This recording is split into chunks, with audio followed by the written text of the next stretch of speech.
The desert heat was unbearable that afternoon in Afghanistan. Staff Sergeant Mike Rodriguez wiped sweat from his forehead as he checked his medical supplies one more time. His team of Navy SEALs had been on patrol for 3 days, moving through hostile territory where Taliban fighters were known to hide. The mission was supposed to be routine reconnaissance, but nothing about this place ever felt routine. Rodriguez had been a combat medic for 8 years. He had seen things that would haunt most people forever, but he had learned to push those memories deep down and focus on saving lives. That was his job, and he was good at it. His teammates trusted him completely, knowing that if they got hurt, Rodriguez would be there to patch them up and get them home alive. The team was moving through a small village that intelligence reports said was abandoned. The buildings were crumbling from years of war, and dust swirled around their boots with every step. Lieutenant Commander Jack Sullivan led the team, his eyes constantly scanning for threats. Behind him walked Petty Officer First Class Danny Chen, the team's communications specialist, followed by Rodriguez and 3 other SEALs. Everything changed in an instant. The explosion came from nowhere, a roadside bomb that had been carefully hidden beneath a pile of rubble. The blast threw Rodriguez to the ground, his ears ringing so loudly he couldn't hear his own thoughts. Dust and debris rained down around him as he struggled to get his bearings. Through the chaos, he could hear muffled shouting and the sound of gunfire. When the dust began to settle, Rodriguez's training kicked in. He ignored his own pain and immediately started looking for wounded teammates. Chen was down, blood streaming from a gash on his leg. Sullivan was trying to take cover behind a damaged wall, but Rodriguez could see he was favoring his left arm. The other 3 SEALs were spread out, returning fire at unseen enemies who had used the bomb as a signal to attack. Rodriguez crawled toward Chen, keeping low to avoid the bullets that were flying overhead. The communications specialist was conscious but in obvious pain. "I'm okay, Doc," Chen said through gritted teeth, using the nickname all the SEALs had for their medic. "Just a scratch." But Rodriguez could see it was more than a scratch. The shrapnel had cut deep and Chen was losing blood fast. Working quickly, Rodriguez applied pressure to the wound and started bandaging it. The gunfire was getting closer, which meant the enemy was advancing on their position. "We need to move," Sullivan shouted from behind his cover. "There are too many of them and we're sitting ducks here." Rodriguez helped Chen to his feet and half-carried him toward a building that looked more solid than the others. The rest of the team provided covering fire as they moved. Once inside, Rodriguez could see that several of his teammates had minor injuries from the blast. Nothing life-threatening, but in their current situation, even small wounds could become big problems. The building they had taken shelter in appeared to be an old house. There were still pieces of furniture covered in dust and children's toys scattered on the floor. It was a reminder that real families had once lived here, before the war had forced them to flee. Rodriguez tried not to think about where those families were now. Sullivan was on his radio calling for extraction, but the static-filled responses weren't encouraging. "Storm's moving in," he announced to the team. "Helicopters can't fly in this weather. We're stuck here until it passes." Through the broken windows, Rodriguez could see dark clouds gathering on the horizon. In this part of Afghanistan, storms could last for hours. The enemy fire had stopped for the moment, but Rodriguez knew they were still out there, probably surrounding the building and waiting for the right moment to attack. He continued treating his teammates' wounds, using supplies sparingly, because he didn't know how long they would be trapped here. As he worked, Rodriguez noticed something that made him pause. In the corner of the room, partially hidden behind an overturned table, was a person. At first glance, it looked like a local civilian who had been caught in the explosion. The figure was small and wearing traditional Afghan clothing, with a headscarf covering most of their face. Rodriguez could see blood seeping through the fabric. "Civilian casualty," Rodriguez called out to Sullivan.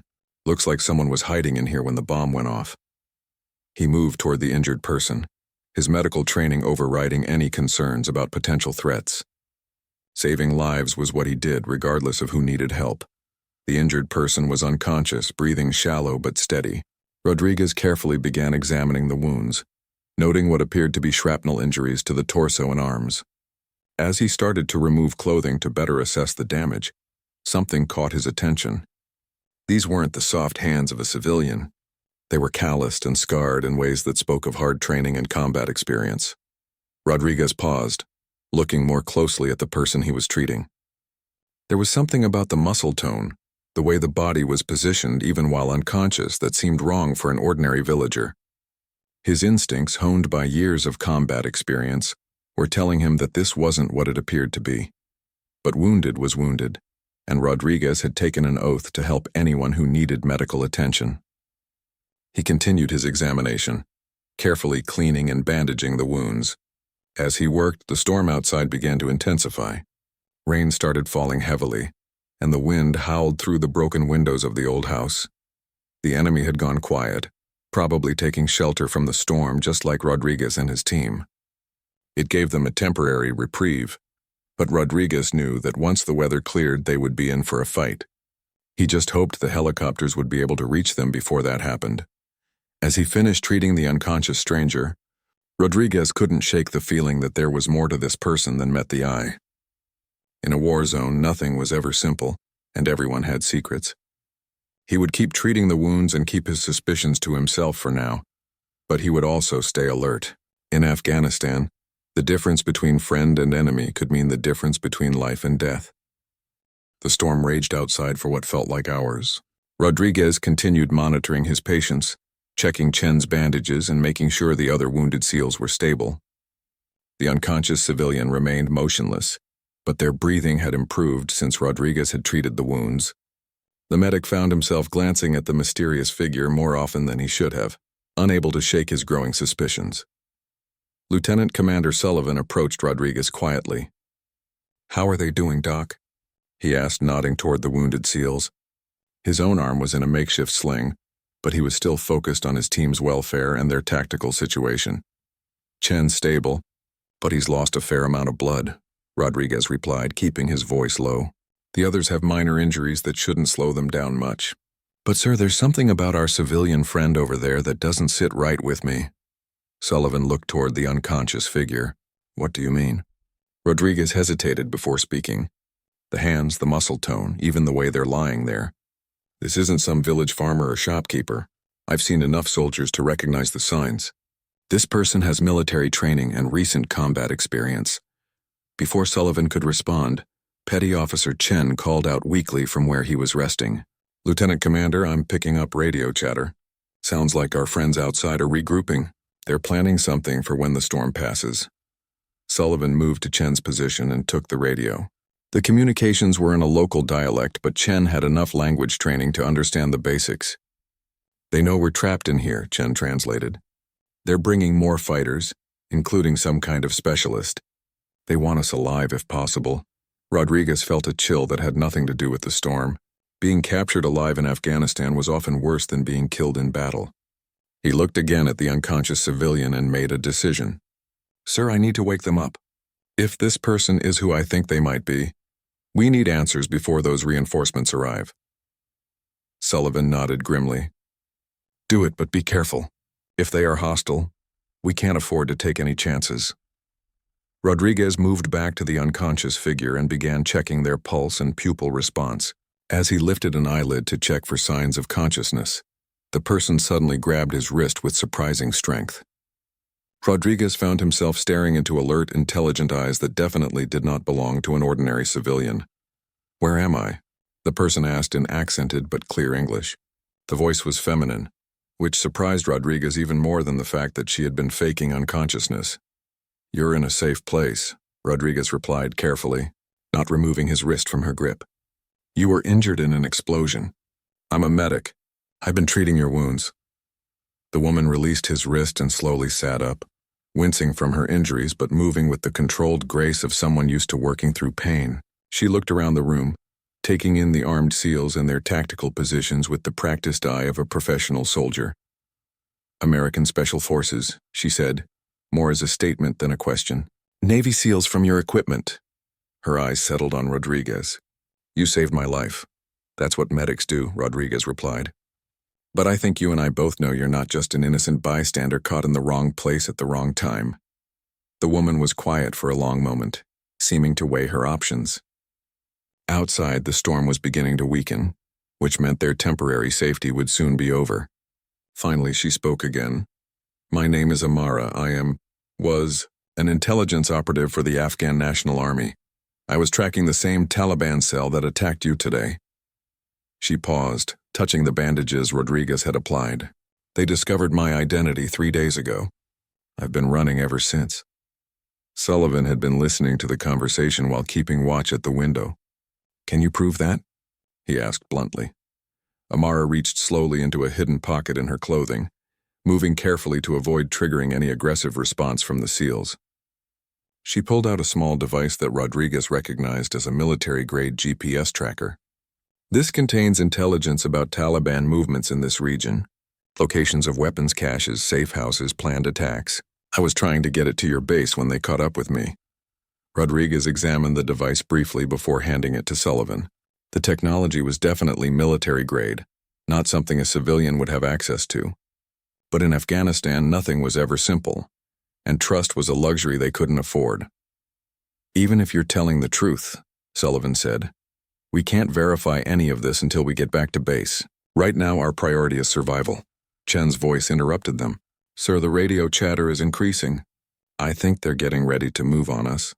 Storm's almost passed. Rodriguez looked at Amara, who was now fully alert despite her injuries. If you really are military intelligence, then you know this area better than we do.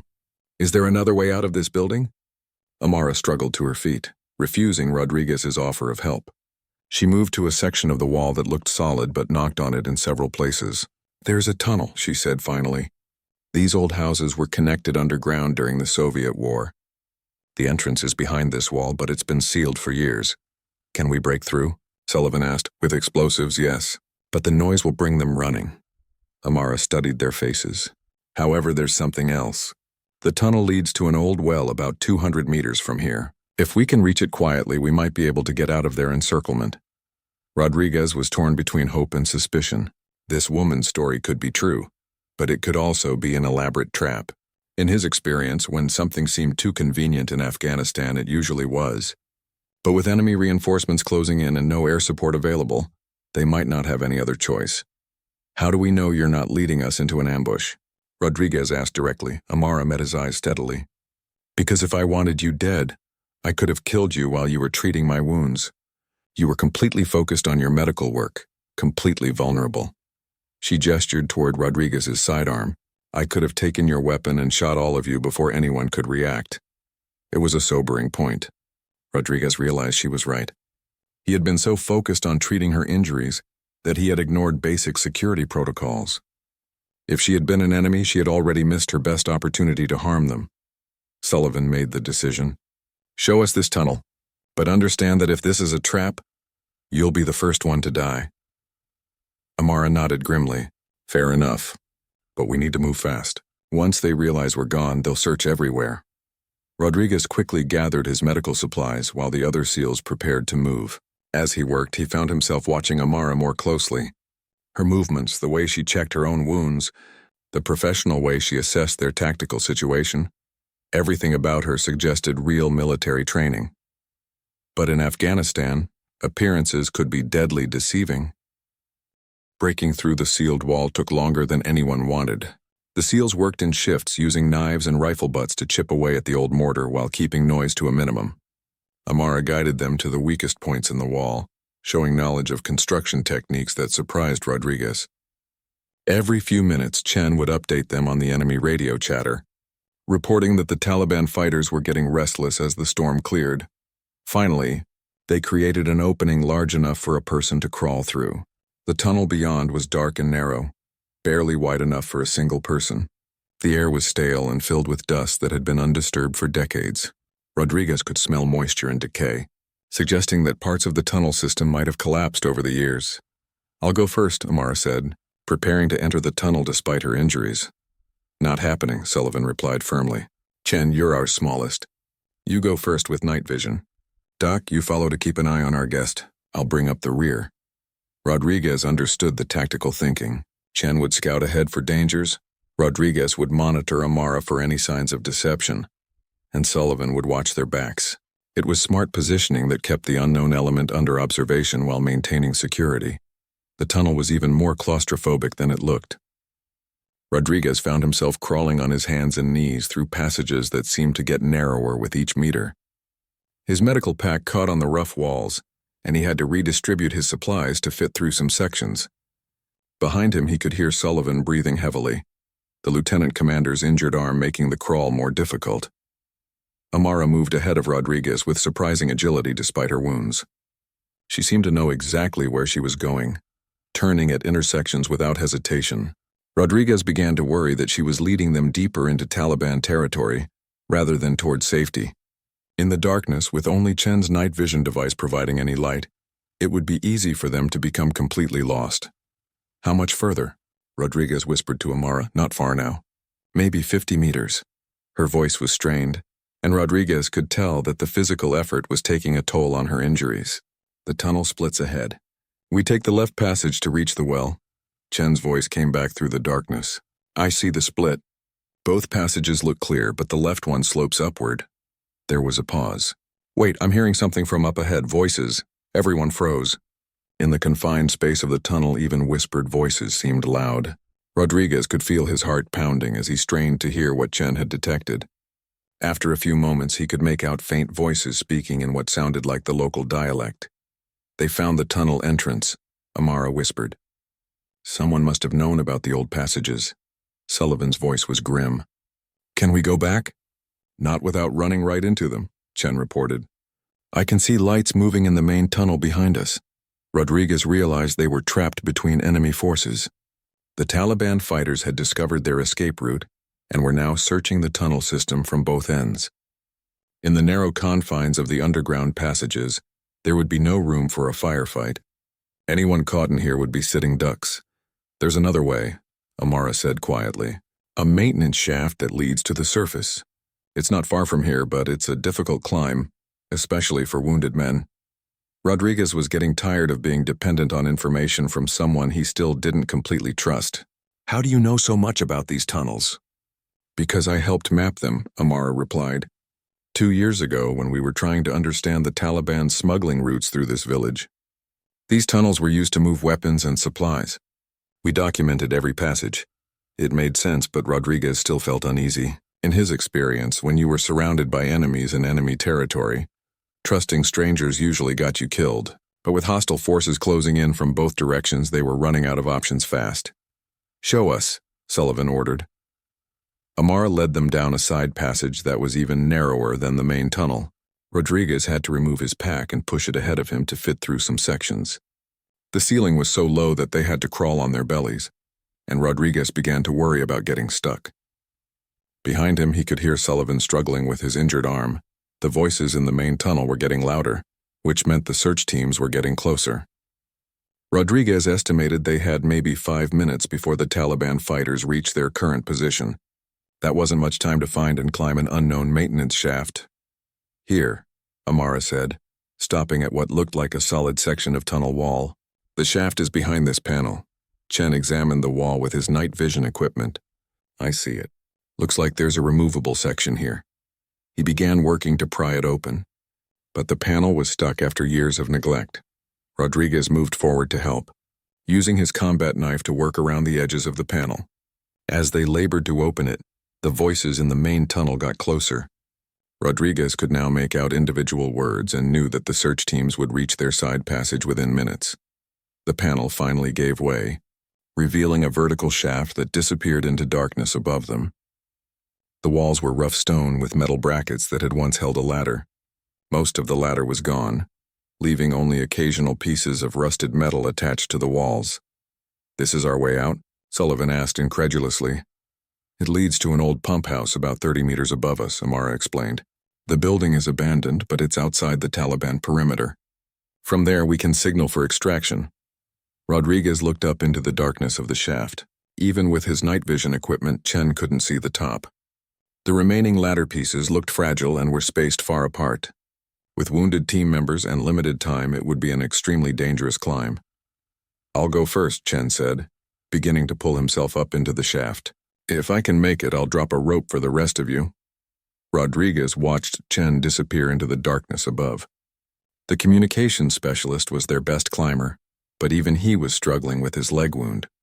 The sounds of his progress echoed softly down the shaft, mixed with occasional grunts of pain when he had to stretch between handholds. Movement in the main tunnel. One of the other SEALs reported. They're getting close. Rodriguez looked at Amara, who was preparing to follow Chen up the shaft despite her injuries. Her face was pale from blood loss, and he could see that she was running on pure determination. "You're not going to make that climb in your condition," he told her. "I've climbed worse with worse injuries," she replied. "Besides, do I have a choice?" Rodriguez realized she was right. None of them had a choice. It was climb or be captured, and capture was not an option for any of them. He checked his medical supplies one more time, making sure everything was secure for the difficult ascent ahead.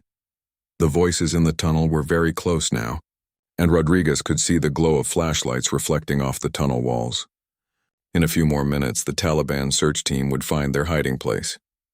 The race was on to reach the surface before their enemies reached them. The climb was a nightmare. Rodriguez's hands were already cramping from gripping the rough stone walls, and they were only halfway up the shaft. Above him, Amara was moving slowly but steadily. Her breathing labored from the combination of her injuries and the physical exertion.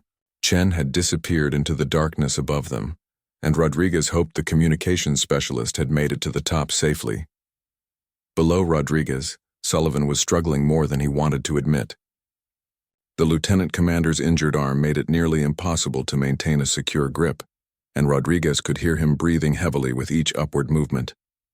The other SEALs were spaced out below Sullivan, moving as quietly as possible despite their own injuries from the bomb blast. "Doc," Sullivan called up quietly. "How's our passenger doing?" Rodriguez looked up at Amara, who had paused on a small ledge to rest. Even in the darkness, he could see that she was in significant pain. The bandages he had applied were holding, but the climb was definitely aggravating her wounds. Blood was beginning to seep through the fabric again. "She's tougher than she looks," Rodriguez replied honestly, "but she's bleeding again. We need to reach the top soon." A rope suddenly dropped down from above them, startling Rodriguez until he heard Chen's voice echoing softly down the shaft. "Rope's secure. There's a way out up here, but we need to move fast. I can see vehicle lights in the distance." Amara immediately grabbed the rope and began climbing more quickly, using it to supplement the handholds on the rough walls. Rodriguez followed, grateful for the additional support. The rope made the ascent much easier, but it also meant they were more dependent on Chen's anchor point above. If that failed, they would all fall. As Rodriguez climbed, he could hear new sounds from the tunnel below. Voices were now coming from the side passage they had used to reach the shaft. The Taliban search team had found their escape route and would discover the open panel within minutes. The race was becoming even more urgent. "They're in our passage," one of the SEALs reported from below. "We need to get everyone up now." Rodriguez reached the top of the shaft and found himself in what had once been a pump house. The building was small and filled with rusted equipment, but Chen was right about there being a way out. Moonlight was streaming through several holes in the roof, and Rodriguez could see a doorway that led outside. Amara was sitting against a wall, pressing her hand against her bandages where fresh blood was showing. "I told you this wasn't going to be easy," she said with a weak smile. Rodriguez quickly examined her wounds. The climb had reopened one of the deeper cuts, but it wasn't life-threatening if he could get it under control quickly. He applied fresh bandages while keeping one eye on the shaft opening, ready to help the next climber. Sullivan appeared at the top of the shaft, his face pale from pain and exertion. Rodriguez helped pull him up while Amara, despite her own injuries, secured the rope for the remaining SEALs. Her actions spoke louder than any words about her military training and her commitment to helping them escape. "Vehicle lights are getting closer," Chen reported from the doorway. "Looks like multiple trucks probably carrying reinforcements." One by one, the remaining SEALs climbed out of the shaft. Each man was exhausted from the ordeal, and several were favoring injuries from the bomb blast. Rodriguez did quick medical checks on everyone, making sure no one was in immediate danger of collapse. "We need to signal for extraction," Sullivan said, checking his radio. "But first we need to get clear of this building. If they're bringing vehicles, they'll search every structure in the area." Amara stood up carefully, testing her balance. "There's a ridge about half a kilometer north of here. Good defensive position and clear line of sight for helicopter pickup. But the ground between here and there is open. If they spot us crossing, we'll be easy targets." Rodriguez looked out through one of the holes in the wall. The landscape was barren and rocky with very little cover, Crossing that open ground with wounded team members would be dangerous, especially if the Taliban reinforcements arrived before they could reach safety. We don't have much choice, Sullivan decided. Chen, get on the radio and call for emergency extraction. Give them our approximate position and tell them we need immediate pickup. While Chen worked on the radio, Rodriguez continued treating the team's injuries. Amara's wounds were still bleeding, but they were manageable. More concerning were Sullivan's arm and Chen's leg, both of which were limiting their mobility. In a running firefight, those injuries could become critical problems. Base is responding, Chen reported. Helicopters are spinning up, but they need 20 minutes to reach us. Weather's still marginal for flying. 20 minutes felt like a lifetime when enemy reinforcements were closing in. Rodriguez knew that once the Taliban fighters discovered the tunnel and the shaft, they would spread out to search the surrounding area. The pump house would be one of the first places they would check. We move now, Sullivan ordered. Single file, stay low and watch for cover along the way. Doc, you stay with our guest. If she slows us down or tries anything suspicious, you have authorization to stop her. Rodriguez understood the implied meaning. In their current situation, they couldn't afford to carry dead weight or deal with potential betrayal. Amara had been helpful so far, but Sullivan was making it clear that the team's survival came first. As they prepared to leave the pump house, explosions echoed from the direction of the village. The Taliban fighters had apparently discovered the tunnel entrance and were using grenades to clear the passages. Smoke was rising from several buildings and the sound of shouting voices carried across the desert. They're really angry now, Amara observed. Losing their prisoners has made them desperate. They'll bring everything they have to this search. Rodriguez helped Amara to her feet and checked her bandages one more time. Can you make it half a kilometer across open ground? I've made it this far, she replied. Besides, staying here isn't an option for any of us.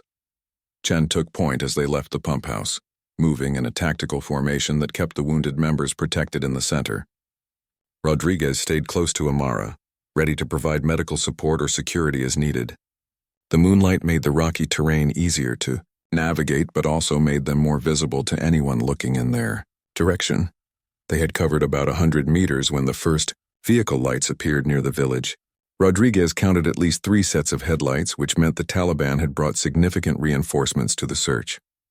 The trucks were moving slowly, stopping frequently as the fighters checked buildings and scanned the surrounding area.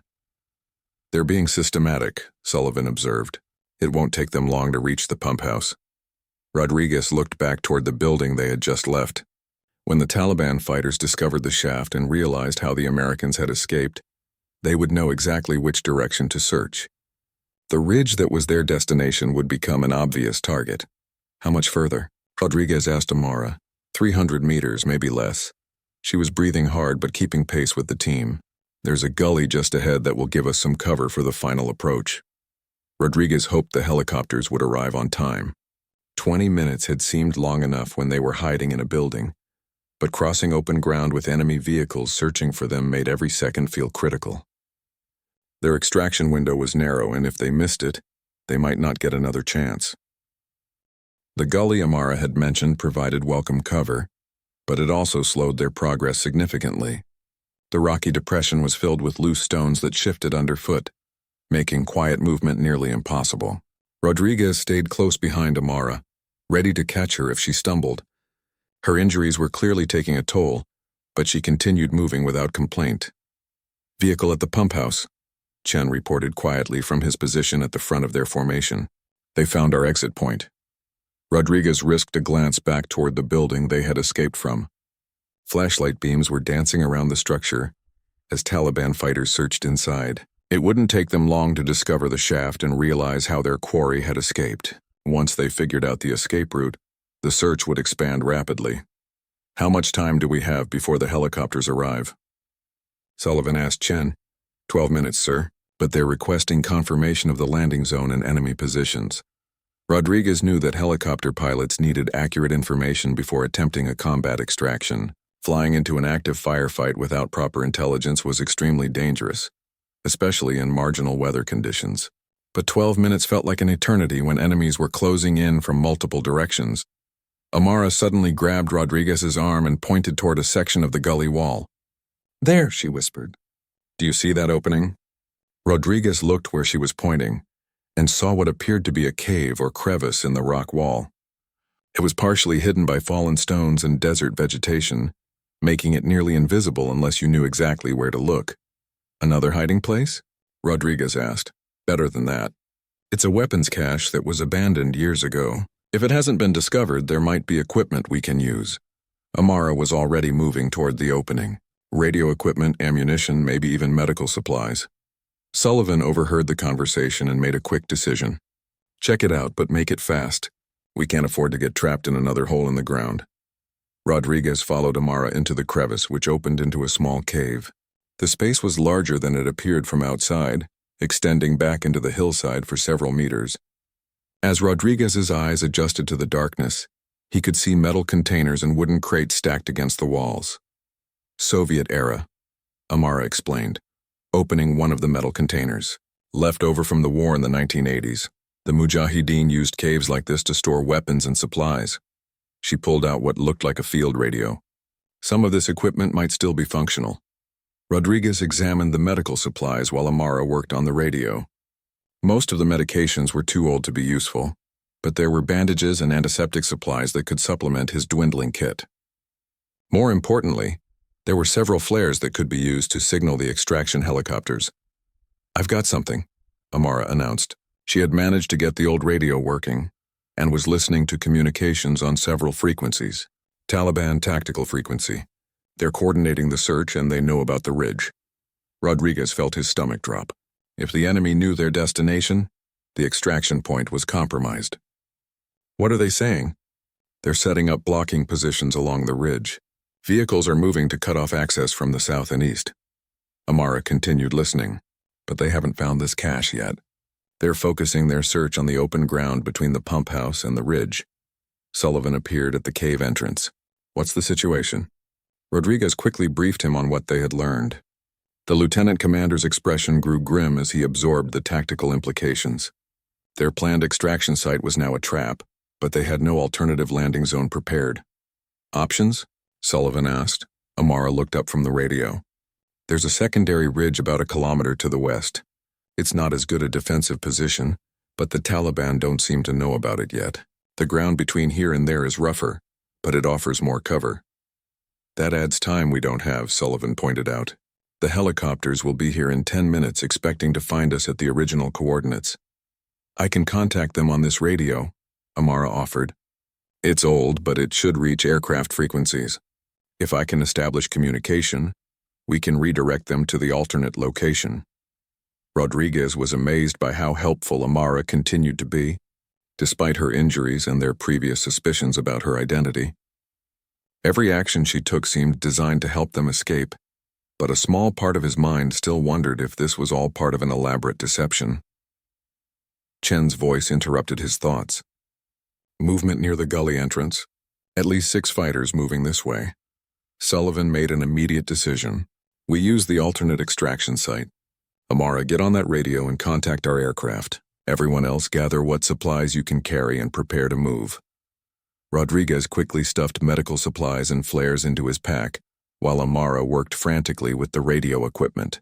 The static-filled communications suggested that the old equipment was barely functional, but she seemed to know exactly how to operate it.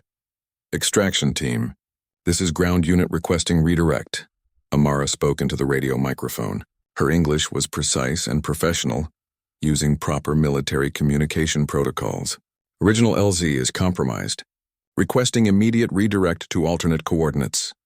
The response was filled with static, but Rodriguez could make out enough words to understand that the helicopter pilots had received the message. There was confusion about who was making the request and why plans were changing, but the urgency in Amara's voice seemed to convince them to cooperate. They're acknowledging the redirect, Amara reported.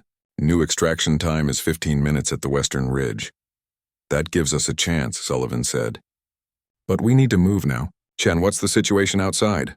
Search team is about 200 meters away, moving slowly but getting closer. If we're going to leave, it has to be now. Rodriguez helped Amara gather the radio equipment. The old Soviet gear was heavy and bulky, but it might be their only way to maintain communication with the extraction aircraft. As they prepared to leave the cache, Rodriguez noticed something that made him pause. Among the abandoned supplies was a military identification tag, corroded with age but still readable. The name on the tag was in Arabic script, but there was also English text that identified the bearer as a member of the Afghan National Army Intelligence Service. The photo was too damaged to make out clearly, but the rank insignia matched what Amara had told them about her position. "You really are military intelligence," Rodriguez said, showing her the tag. Amara glanced at it briefly. "I told you the truth from the beginning. The question is whether you're ready to trust me completely, because the next part of our escape is going to require absolute cooperation." Rodriguez looked into her eyes and made a decision that could save or doom them all. "Lead the way." As they prepared to leave the cave, explosions echoed from the direction of the pump house. The Taliban fighters were apparently using grenades to clear other hiding places in their search. The sounds were getting closer, which meant the search teams were expanding their perimeter and would reach the gully soon. "Time to go," Sullivan ordered. They slipped out of the cave and back into the gully, moving as quietly as possible toward their new destination. The western ridge looked impossibly far away in the moonlight, and Rodriguez knew that reaching it would require crossing even more open ground than their original plan. But with enemy fighters closing in behind them and helicopters coming to extract them, they had no choice but to keep moving forward. The journey to the western ridge was turning into a desperate race against time. Rodriguez could hear the sound of helicopter rotors in the distance, growing louder as their extraction aircraft approached the area. But he could also hear vehicles moving across the desert floor, their engines echoing off the rocky terrain as Taliban search teams expanded their hunt. Amara was struggling more with each step, her injuries and blood loss finally taking their toll. Rodriguez had given her a stimulant from his medical kit to help keep her going, but he knew it was only a temporary solution. She needed proper medical attention soon or she would collapse completely. "How much further?" Rodriguez asked, supporting Amara as she stumbled over loose rocks. "Maybe 300 meters," she replied through gritted teeth. "But we have to cross a flat section with no cover. If they spot us there, we're dead." Rodriguez looked ahead to where the gully ended and saw what she meant. Between their current position and the western ridge was a stretch of open desert that offered no concealment whatsoever. In the moonlight, anyone crossing that space would be clearly visible to watchers on the surrounding hills.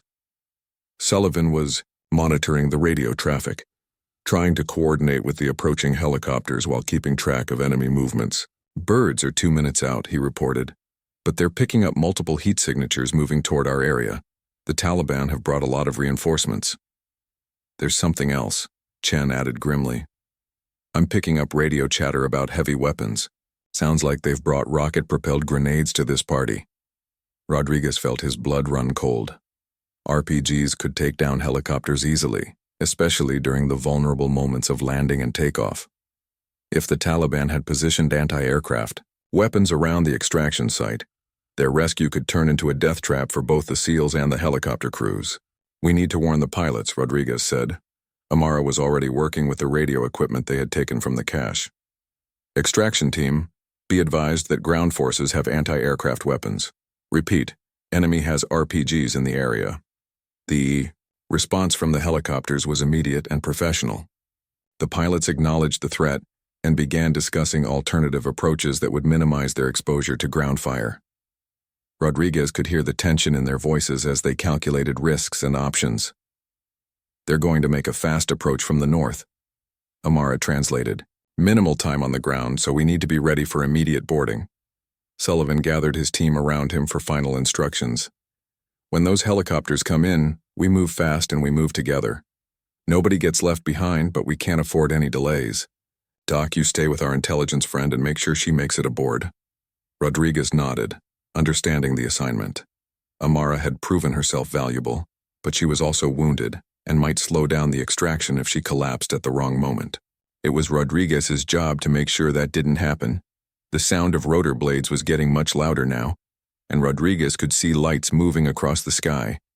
The helicopters were making their approach, flying low and fast to avoid detection for as long as possible. But as they got closer, the sound would alert every Taliban fighter in the area to their location. "Movement to the south," Chen reported. "Vehicles with lights, heading this way fast." Rodriguez looked back and saw headlights converging on their position from multiple directions. The Taliban commanders had apparently decided to throw everything they had at capturing or killing the American Special Operations Team. What had started as a chance encounter was now becoming a major engagement. "They really want us dead," Amara observed, checking the ammunition in a rifle she had taken from the weapons cache. "The feeling is mutual," Sullivan replied grimly. The helicopters appeared over the ridge, two black shapes against the star-filled sky. Rodriguez could see that they were coming in fast and low, just as the pilots had promised. But he could also see muzzle flashes from the surrounding hills as Taliban fighters opened fire on the aircraft. "Go, go, go!" Sullivan shouted, leading his team out of the gully and across the open ground toward the landing zone. Rodriguez half-carried Amara as they ran, her legs finally giving out from exhaustion and blood loss. The distance to the helicopters seemed enormous, and tracer rounds were starting to light up the night sky around them. The pilots were taking heavy fire but holding their position, giving the SEALs precious seconds to reach safety. One of the helicopters touched down on the ridge while the other circled overhead, providing covering fire with its door-mounted machine guns. Rodriguez could see the crew chief waving them toward the aircraft, his movements urgent and desperate. Chen reached the helicopter first, diving through the open door and immediately turning to help the others aboard. Sullivan and the other SEALs followed, maintaining security while their wounded teammates were loaded. Rodriguez was still 50 meters away when he heard the distinctive whoosh of a rocket-propelled grenade being fired. The explosion lit up the night sky as the RPG detonated near the circling helicopter. The aircraft shuddered and began smoking, but remained airborne. Rodriguez could see the pilots fighting to maintain control while their gunners continued returning fire at the ground positions. "Move faster!" the crew chief shouted from the landed helicopter. "We can't stay here much longer." Rodriguez reached the aircraft and literally threw Amara through the open door before diving in himself. As soon as he was aboard, the helicopter began lifting off, its engines straining to gain altitude quickly. Through the open door, Rodriguez could see muzzle flashes from dozens of weapons as the Taliban fighters poured fire at their escaping quarry.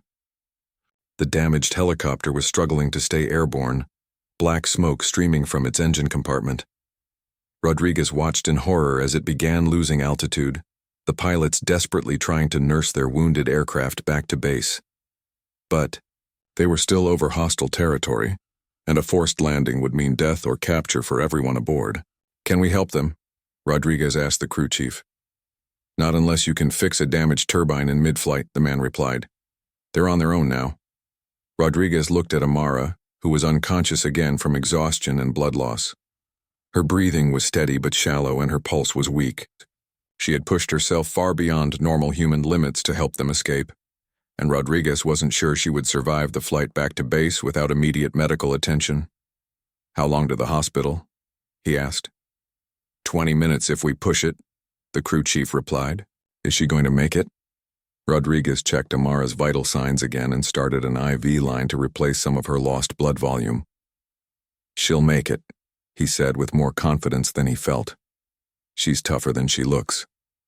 As their helicopter gained altitude and turned toward safety, Rodriguez looked back at the battlefield they were leaving behind. Explosions and gunfire continued to light up the desert as Taliban fighters vented their frustration at losing their prey. The damaged helicopter was still visible in the distance, struggling to maintain altitude but still flying. Rodriguez realized that without Amara's help, none of them would have survived. Her knowledge of the tunnel system, the weapons cache, and the alternative extraction site had made the difference between life and death. But he still didn't know everything about who she really was, or why she had been in that village when the bomb exploded. Those questions would have to wait until they reached safety, and Amara was well enough to provide answers. For now, Rodriguez focused on keeping her alive during the flight home, knowing that her survival might be the key to understanding what had really happened in that remote Afghan village. 3 days later, Rodriguez sat in the medical facility at Bagram Air Base reviewing Amara's chart and thinking about everything that had happened. She had undergone surgery to repair internal injuries from the shrapnel, and the doctor said she would make a full recovery. But during her unconscious periods, she had said things that made Rodriguez question everything he thought he knew about their rescue. The damaged helicopter had made it back to base safely, though it would need major repairs before flying again. All the SEALs had survived with minor injuries, and the mission was being classified as a successful extraction under hostile conditions. But Rodriguez knew there was more to the story than what appeared in the official reports. Lieutenant Commander Sullivan entered the medical facility and approached Rodriguez. "How's our mystery patient doing?" "Physically, she's healing well. The surgeons did good work and there's no sign of infection." Rodriguez closed the chart. "But sir, there are things about her story that don't add up." Sullivan sat down across from Rodriguez. "Such as?" Her knowledge of that tunnel system was too detailed for someone who had just mapped it 2 years ago. She knew exactly where every turn and passage led, even in complete darkness, and the way she operated that Soviet radio equipment. That took specialized training that most intelligence operatives wouldn't have. Rodriguez had been thinking about these details for days, trying to piece together a picture that made sense. Plus, when she was unconscious after surgery, she spoke in Russian. Not just a few words, but entire conversations. Fluent, native-level Russian. Sullivan's expression grew serious. "What are you suggesting?" "I think she might be Spetsnaz, Russian Special Forces, which would explain her combat training, her knowledge of Soviet-era equipment, and her detailed familiarity with that tunnel system." Rodriguez paused. "The question is whether she was there to help us or to monitor us." Before Sullivan could respond, a voice interrupted them. "Actually, you're both right and wrong." They turned to see Amara standing in the doorway wearing a hospital gown and moving carefully because of her injuries. She had apparently been listening to their conversation, and her expression was serious but not hostile. "You shouldn't be out of bed," Rodriguez said, standing to help her. "I'm fine, and it's time you knew the truth." Amara sat down slowly, favoring her injured side. "My real name is Major Anya Volkov, and yes, I am Russian Spetsnaz. But I wasn't in Afghanistan to spy on American forces." Rodriguez felt his world shift as everything he had believed about their rescue was suddenly called into question. "Then why were you there?" "Because for the past 6 months I've been working with Afghan intelligence to track a specific Taliban cell, the same cell that attacked your patrol." Amara, or Anya, looked directly at Rodriguez. They had captured a Russian military advisor 3 weeks ago. "I was trying to locate him when your bomb went off." Sullivan's training kicked in immediately. "Prove it." Anya reached slowly into her hospital gown and pulled out a small device that Rodriguez recognized as the GPS tracker she had shown them earlier. "This contains more than just Taliban intelligence. It has the location where they're holding my colleague, along with evidence of weapons shipments being coordinated between Taliban forces and certain Russian criminal organizations." Rodriguez studied her face, looking for signs of deception. "Why should we believe you now when you've been lying to us from the beginning?" "Because I saved your lives and now I need your help to save someone else's." Anya's voice was steady and professional. "The Taliban cell we both encountered is planning to execute their Russian prisoner in 48 hours. I can't mount a rescue operation alone, especially not in my current condition." Sullivan was quiet for a long moment, processing the implications. "What exactly are you proposing?" "A joint operation. Your special operations capabilities combined with my intelligence about their location and defenses." Anya looked between Rodriguez and Sullivan. "I know you have no reason to trust me, but my colleague is an innocent man who was captured while trying to help Afghan forces fight terrorism." Rodriguez found himself in the strange position of actually believing her story. The details were too specific, and the risk she was taking too great for this to be an elaborate deception. "What's in it for us?" "Intelligence about Taliban operations that could save American lives, plus the satisfaction of knowing you helped rescue someone who was fighting the same enemies you are." Anya managed a weak smile. "And maybe the beginning of cooperation between Russian and American special forces in this region." Sullivan stood up and began pacing, clearly struggling with a decision that could have major political and military ramifications. "Even if I believed your story, I don't have the authority to authorize joint operations with Russian forces." "Then get someone who does have that authority," Anya said simply. "Because if we don't act soon, a good man is going to die, and a Taliban cell that has already killed dozens of coalition forces will remain operational." Rodriguez realized that this was the moment when everything would be decided. Either they would trust the woman who had saved their lives and potentially save someone else, or they would stick to protocol and let political considerations override humanitarian ones. "I'll make the calls," Sullivan said finally, "but I can't promise anything. That's all I ask." Anya looked at Rodriguez. "Thank you for saving my life.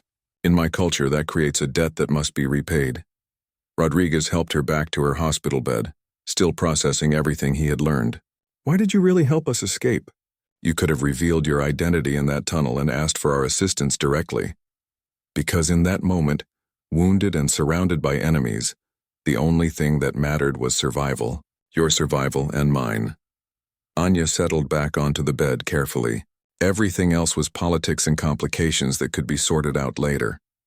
As Rodriguez checked her bandages and vital signs, he reflected on how quickly life could change in a war zone.